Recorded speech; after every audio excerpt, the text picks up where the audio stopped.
New blog. তো আজকে হচ্ছে হোলি, তো সবাইকে জানাই হ্যাপি হোলি। আমরা এখন বিষ্ণুপুর যাব। বিষ্ণুপুরে পোড়ামাটির হাটে হোলির একটা বিরাট উৎসব হয়, তো সেখানে আমরা যাবো। তার জন্য আমরা রেডি হয়ে গেছি। সোনু রেডি হয়ে গেছে, বেটু রেডি হয়ে গেছে, আর আমিও রেডি হয়ে গেছি। তো চলুন দেখা হচ্ছে একদম বিষ্ণুপুরে গিয়ে, আর ওখানে গিয়ে প্রচুর আনন্দ করবো আর আপনাদের সাথে সব ভিডিও শেয়ার করবো। তো আপনারা ব্লগটা দেখতে থাকুন, অবশ্যই লাইক কমেন্ট শেয়ার করে দেবেন। তো চলুন বিষ্ণুপুর গিয়ে দেখা হচ্ছে। তো আমরা ফাইনালি পৌঁছে গেছি, গাড়ি স্ট্যান্ড করে দিলাম। গাড়ি ভিড়টা দেখো এখানে, এর থেকে আমরা যেদিকে ঢুকছি সেদিকে দেখুন কত ভিড়, সবাই একে একে যাচ্ছে। কোনো এক্সাইটেড নাকি পুরো?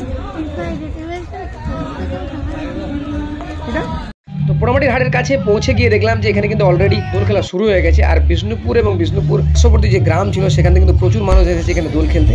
আর ভিড়টা দেখুন। তো পোড়ামাটির হাটে পৌঁছে আমাদের কিন্তু হোলি খেলা শুরু হয়ে গেল। আমি গিয়ে প্রথমেই সোনুকে কিন্তু হোলি মাখিয়ে দিলাম, আর তারপর আমাদের গ্রামের একজন কাপেলের সাথে দেখা হয়ে গেলো, ভোলা আর মোনালিসার সাথে। ও তাদের সাথে আমরা একটু হোলি খেলে নিলাম। কিছুক্ষণ পরে বিদেশের কয়েকটা ফ্রেন্ডসের সাথে দেখা হয়ে গেলো, ও তাদের সাথে একটু হোলি খেলে নিল। আর এদিকে বেটুকে নিয়ে একটা সমস্যা হচ্ছিল যে এই হোলির মধ্যে বেটুকে নিয়ে কিভাবে আমরা হোলি খেলবো, কারণ ওখানে বাতাসে প্রচুর হোলি উড়ছিল। তো বেটুকে নিয়ে কিভাবে হোলি খেলবো এটা ভাবতে ভাবতে দেখি বাবা মাও চলে এসছে। তো বাবা মাকে আমি রং মাখিয়ে দিলাম, আর বাবা মা বেটুর জন্য একটা মুখোশ আর একটা পিচকারি এনেছিল। তো এই দিয়ে বেটুকে ভুলিয়ে ওদের কাছেই বেটুকে রেখে দিয়ে আমরা চলে গেছিলাম মেন স্টেজের দিকে। আর আমার সুদী বিষ্ণুপুরের নাগরিক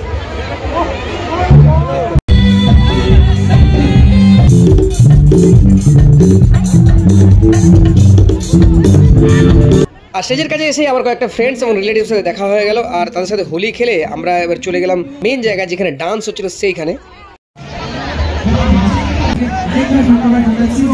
তো যেখানে ডান্স হচ্ছিল সেখানে আসতেই আমার এক বন্ধু অমরেশ এবং তার ওয়াইফের সাথে দেখা হয়ে গেল। আমরা দুজনে তাদের সাথে একটু হোলি খেলে নিলাম, আর ততক্ষণে দেখি এখানে ডান্স অলরেডি শুরু হয়ে গেছে। আর এদিকে বিদিশাও কিন্তু নাচের পার্টনার পেয়ে নাচ শুরু করে দিয়েছে।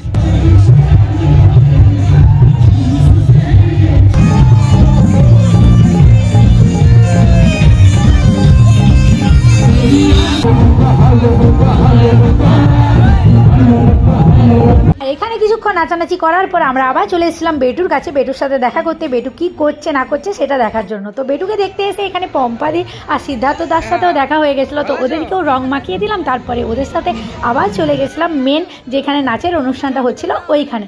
তো এই হোলির দিন এখানে এলে অনেক পরিচিত মানুষের সাথে দেখা হয়, আবার অনেকেই থাকে অপরিচিত, কিন্তু হোলির দিন এসে তারা পরিচিত হয়ে যায়, পরের বছর আবার তাদের সাথে দেখা হয়। তো এইভাবেই চলতে থাকে। হোলির দিনে কিন্তু পোড়ামাটির হাট সেজে ওঠে এক অপূর্ব সৌন্দর্যে। তো সত্যি দারুণ লাগে আমাদের এখানে আসতে। তো হোলির সময় আমাদের কিন্তু সকলেরই মনে পড়ে শান্তিনিকেতনের সোনাঝুরির মাঠের কথা। তো এই বিষ্ণুপুরে পোড়ামাটির হাটও কিন্তু সোনাঝুরির মাঠের থেকে কম যায় না। তো এখানে কিন্তু এই হোলির দিনে প্রচুর মানুষের সমাগম হয়। যারা এখনও বিষ্ণুপুর আসেননি এই পোড়ামাটির হাটে বেসিক্যালি হোলির সময়, তারা কিন্তু নেক্সট ইয়ার অবশ্যই প্ল্যান করুন বিষ্ণুপুরে এই পোড়ামাটির হাটে আসার। তো এখানে কিন্তু প্রচুর এনজয় হয়, প্রচুর আনন্দ হয়।